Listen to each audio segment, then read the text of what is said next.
An urban woman in a country like India is already spending 30% plus of her disposable income on lifestyle as a category. Give the right products, give them at the right price, and deliver them really, really fast. And if we are able to deliver that very successfully, we will become the primary destination for a customer to buy lifestyle from. Slikk is going to fundamentally change the user behavior in terms of online fashion buying.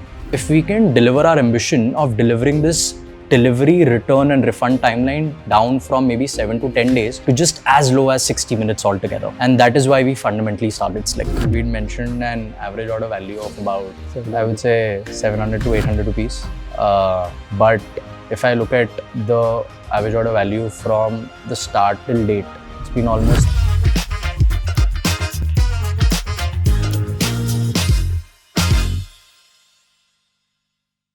Commerce is getting disrupted. Today you can get groceries in 10 minutes. But what about fashion? The largest contributor to e-com GMV in the country. What does a new age fashion destination look like? It should of course have amazing selection, and being 2025, it should deliver quickly. So what if you could combine the two and get really good selection delivered to your doorsteps in under 60 minutes? That's what Akshay and his team at Slikk are building. They're changing the way people are shopping for fashion today in Bangalore, and hopefully soon in other cities as well. We at Lightspeed are of course thrilled to back them for the current investment round. And today I wanted to invite Akshay over to talk about what exactly is Slikk doing and what is the secret sauce. We are shooting this, of course, in a Slikk warehouse, as you can see behind me. Akshay, welcome. Hey Romit, thanks for inviting me, and super excited to have Lightspeed backing us. And I would say at a very, very early age altogether. Thanks for that. And I think this journey is going to be really quick and scalable. But happy to answer all the questions that you have in terms of how we're really building this for our customers. A pleasure to be in business with you, Akshay. Fashion delivery has been kind of similar for a number of years now. You order something online, it delivers to you in a few days. Why did you think that this needed to change? If you look at the traditional marketplaces or the way fashion is being sold online from, late 2000s till today, in fact, for that matter, the average delivery timeline hasn't really changed. It stayed somewhere in between 4 to 5 days, or a very minute percentage of inventory has moved to maybe a 2-day express delivery, etc. Right? So most of these traditional marketplaces have solved for supply and pricing really, really well. But serviceability as an angle has been sort of looked over.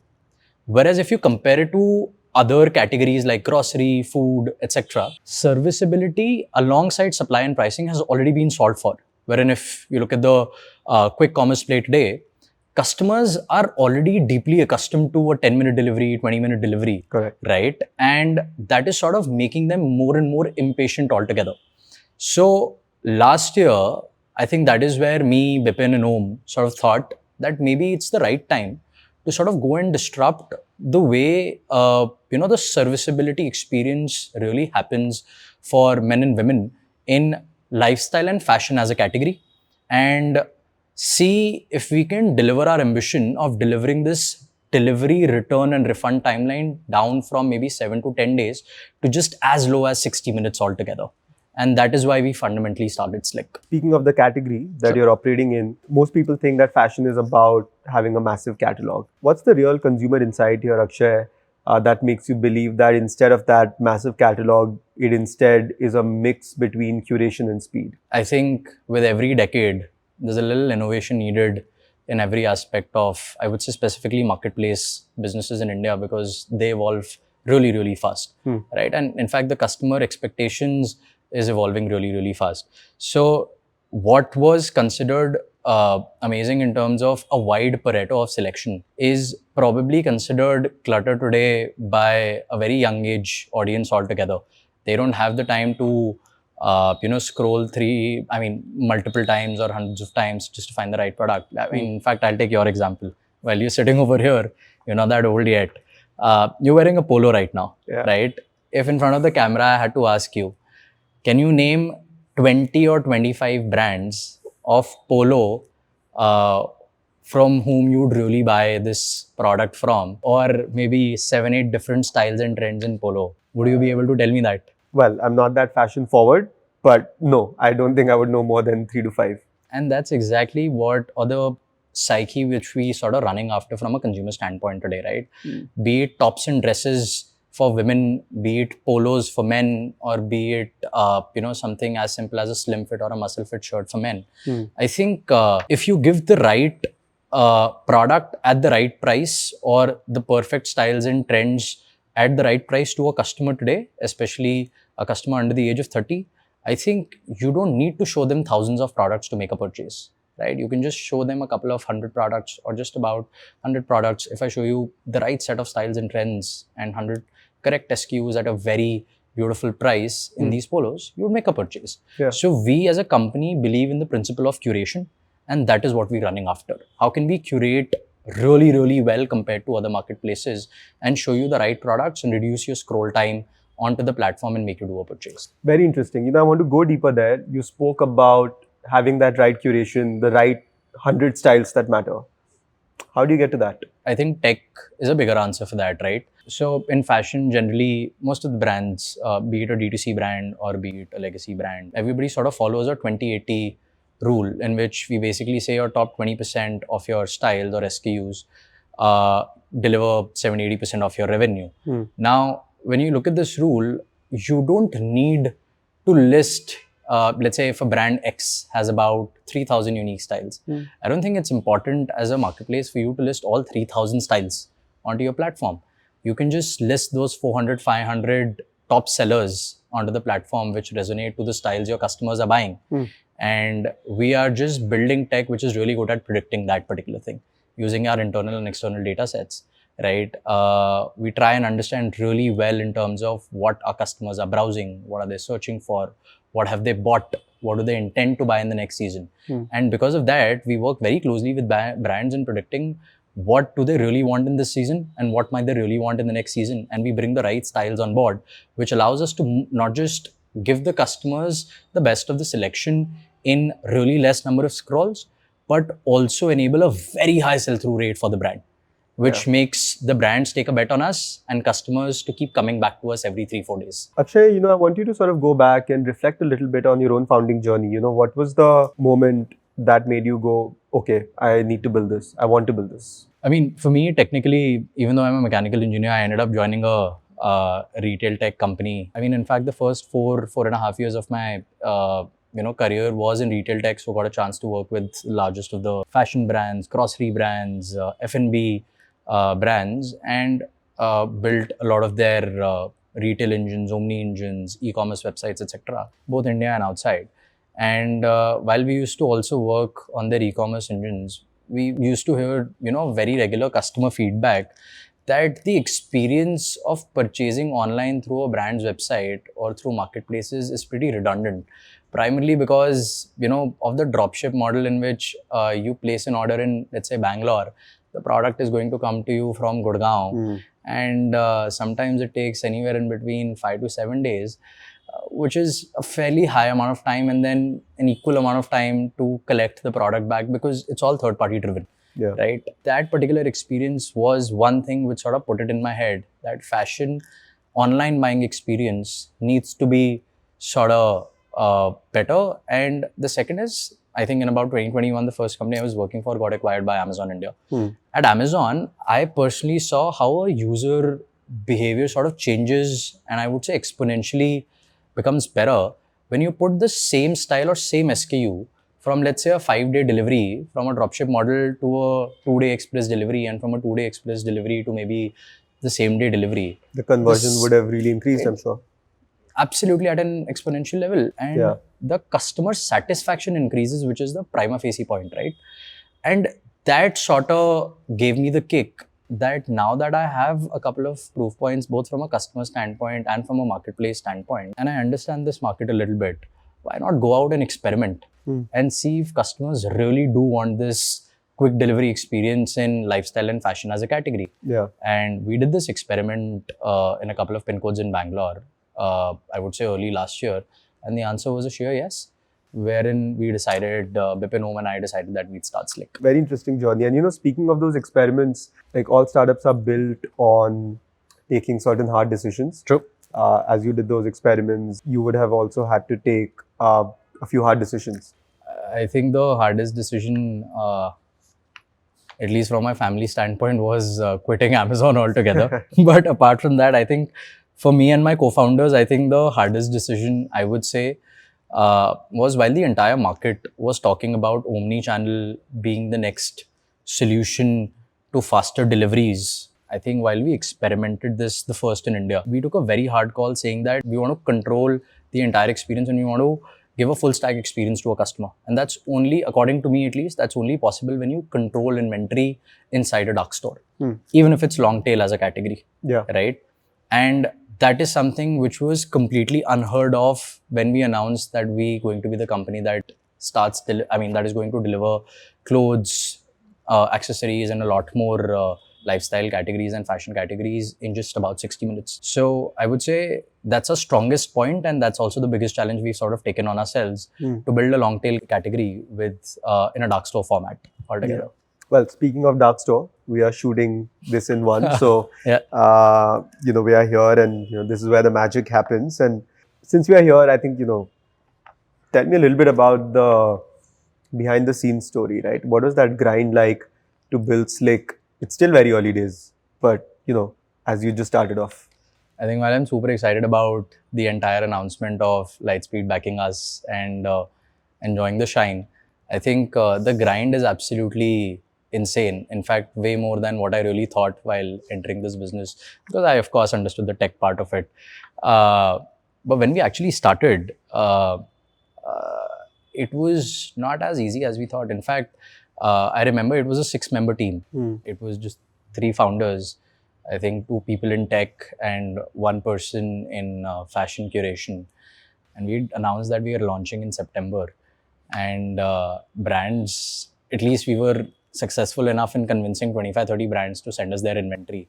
Somehow, at least some part of the inventory which we thought will sell. And they had started sending cartons. And I remember every single day we'll receive about 30-40 cartons.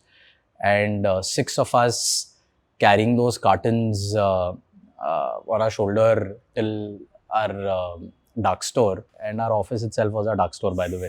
But I'll come to that later. I visited you there. Yeah. And taking it 3 floors up because we couldn't use the passenger lift, and carrying these boxes for about 10,000 SKUs, literally racking them, staying up in the night, racking them, and then building their catalogs for about 1,500 unique styles on an Excel manually, because we were, of course, too small for brands initially. And then when delivery started, we just raised about $300,000. That's not a lot of amount because we were taking care of 6 people's salary, then our dark store cost, our rentals, a lot more ancillary costs, packaging, whatnot, and we couldn't afford picker packers. So Bipin, Om, I, Visheshta, and 1 tech intern and 1 tech full-time which we had, we used to literally spend our time picking and packing orders, then going back to the desk, doing our work, passing it on to the riders, doing the entire job. While it was a lot of grind, but I would say it was extremely fun. And the fair house part was that this might seem like a very fancy big warehouse, but before this we just had about a 450 square feet space, out of which 100 square feet was for about those 6-7 seats and tables, and the rest was all chotu smaller racks, and in which we had just somehow put in clothes, and we used to take out products from there.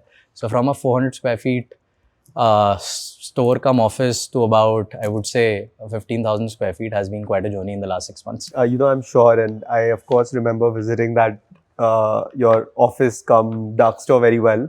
The thing that I remember is, of course, 6 of you sitting in that small 450 square feet room with rows of clothes, and funnily enough, a mattress tucked under your desk. Where I think you spent a lot of early nights in. We all used to be on shifts on that mattress to sort of sleep off. Coming back to your customers who you sort of building this for, one of the things that I found very enjoyable about the process of this investment was speaking with them and, just uncovering some very unique insights. You, of course, have interacted a lot more with them. What were some of the things that you found out from your customers that even surprised you? If you remember, even before we launched, when we were doing our pre-seed, we'd reached out to you and we had our initial conversation. And everything in the deck, which looks today, was very different than what it was before. I'll probably give you an example, maybe 1 or 2 examples. I think when we launched this company, even we 3 as founders looked at this company as an event purchase platform. What I mean by that is that customers are going to purchase from us a lot on Fridays because they have to head out, or maybe when they're traveling, or maybe when it's a particular occasion like Diwali or it's a puja, etc. But that part of our thesis didn't work out. In fact, what worked out really well for us is that uh, customers started looking at us as an impulse purchase platform because of the convenience of delivery, return, and getting the money back into their accounts really, really quick in just a couple of minutes.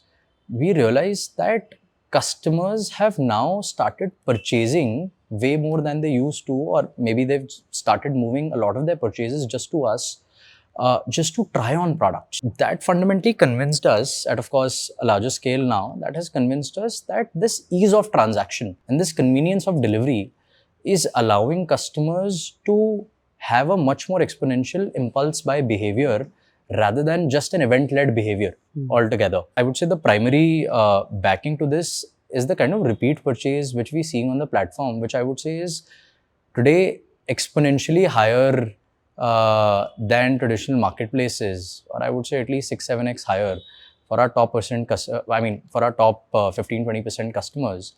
I'll probably add it as an example, right? We're seeing our top 5% customers doing more than 5-6 transactions every single month, and this is Every single month every single month for a fashion platform, Yeah. which is just focusing on Western wear, only has about 50-60 brands. It started with, in fact, just about 25-30 brands. Yeah. And now maybe has about 50-70 brands on the platform. I would say wherein other marketplaces just in Western wear would probably have about 2,000 to 3,000 large format brands available. So this kind of backs our entire theory that with the right curation and with the convenience of delivering really fast, the user behavior fundamentally changes even from an online buying perspective. That is so striking to me because I'd imagine if someone is buying this 5 to 6 times a month, let's say your top 5% customers, means 60 times a year annually or something like that. That's just an unusually high number for a fashion purchase, isn't it? I mean, I would say at scale, of course, this is going to look a little different because these are super high intent users. But imagine the power of it, right? Today we're just selling Western wear. Yeah. The next, we'll venture into other legs of fashion, at least in the next 1 year for sure. We'll venture into footwear, ethnic wear, accessories and wearables, and multiple other categories. And just imagine, if not at this rate, but at least at some percentage of this rate, people consuming products in other subcategories and product types as well. Which is where a study says that an urban woman in a country like India is already spending 30% plus of her disposable income on lifestyle as a category, which has about these 8-9 categories we spoke about. This is only going to increase. Yeah. So if you can become the primary destination, right? Give the right products, give them at the right price, and deliver them really, really fast, or sort of give a complete full stack experience which any other marketplace or an offline experience is not able to give. And if you're able to deliver that very successfully, right, we will become the primary destination for a customer to buy lifestyle from. And because you deliver in under 60 minutes, I have to ask you this. Do you think this will be creation of new behavior, or is it shifting of existing behavior to your platform? I would rather answer that by an example. Are you married? I am, yes. How many times do you purchase clothes for your wife? Fairly often. Very often. So Yeah. there's a user, in fact, there are a couple of male users on our platform. It's funny, but I would say it works in our favor. Yeah. They're purchasing at a rate of 10 to 12 transactions every month on the platform. And 70-80% of them are female products. And that is kind of astonishing. So if you see, the way customers purchase lifestyle either has always been this way, it's just been very distorted. And because of the ease of transaction, they are focusing and they are utilizing only our platform, or they're using Slikk as a primary platform to purchase lifestyle from. Or this ease of transaction is changing the way customers buy, or the amount of money which they want to spend in terms of trying on new styles and trends altogether. So this is sort of giving us that confidence that what we're doing is Slikk is going to fundamentally change the user behavior of both male and female users on in terms of online fashion buying. That's obviously very, very interesting consumer behavior, and some aspects of that did stand out to us. Another thing that I remember very clearly is that in our user calls, a user told me that it's the first time when I have a party in the evening, I can decide in the morning what to wear, and I open Slikk and I find something new. True. And that's just the kind of behavior that users were not indulging in before the platform. I'll rather give you a very interesting story here. So I remember this is, I think, around October, just about 4 weeks into the launch. And I was at Monkey Bar here. I was out with 2 of my colleagues. And we all were wearing our Slikk t-shirt. Of course, we wanted to acquire more customers and see if some customers notice us. And there was a girl that came to us and randomly just said, "Oh, I know you guys. I have your app." I was like, "Hey, that's amazing." And the dress she was wearing that day on her birthday was a dress from our platform. And I still remember the brand was My Wish Bag. So it was actually super exciting to see that customers are actually doing that and at a very scalable rate. Yeah. Today, the number of transactions we have are very high. And a lot of customers who transact on Fridays, Saturdays and Sundays are primarily the kind of customers you spoke about. Ultimately, as an e-com platform, what is the metric in your mind that you think is a leading indicator of that, whether things are going well or not? What is it, that metric that you closely track to sort of judge the health of the platform? If you remember the first deck I ever shared with you, Romit, we'd mentioned an average order value of about, 700. I would say 700 to 800 rupees. But if I look at the average order value from the start till date, it's been almost 3x or higher than that. And the primary reason, and of course, AOV is not the North Star metric you should track, but then that shows a very consistent basket size of our platform. And because customers have that ease of returning, have that ease of getting it really fast. From a timeline perspective, you can literally place an order and money would get transacted from your account at 12. And if you don't like your products or if you don't like the size, the money can literally come back into your account by 110 or just 1250. That ease and safety of transaction is allowing customers to shop a lot more, right? Which is sort of one proof and feedback which makes us super confident. And makes it more efficient from a retail standpoint. And second, I would say, is the kind of repeats and retention which we're seeing of customers is super, super high. The stickiness, and we've discussed a couple of examples around it. And I would say third are our super strong sell-through rates. I would say they're 2x to 3x higher than that of offline retail. Sell-through rates, for those watching who don't know what that is. So I would say sell-through rate is fundamentally, I'm sure you see these racks behind us, right? So if a brand has sent us, let's say 1,000 pieces, right? And a fashion in general has at least mass premium and mass brands have a season of about 3 months. So if a brand has sent me 1,000 pieces, how quickly and what percentage of that am I able to move within that season of 3 months or 90 days is fundamentally a sell-through rate for us. Got it. So our sell-through rate month on month for a season is exponentially higher compared to specifically compared to offline retail, which is again a very strong metric for us, and which is why brands want to keep pumping in more and more designs and inventory into our dark stores. So Akshay, it's of course early days, but let's say we sit here a year from now, what will make you say we have arrived? In a year or 2 years down the line, I would say we would want to be the first and the fastest destination for lifestyle and fashion for a customer in most of the cities in India. And that's how we envision it. Yeah. And I hope when you wear that t-shirt in a year from now, you get recognized at all bars across Bangalore. Hopefully. I think that's already happening as we speak. Akshay, very excited to be in business with you. Thank you for letting us be a part of your journey. Really looking forward to a long and fruitful partnership and for more and more users to experience the delight that Slikk is. Super excited to have Lightspeed on board. Awesome.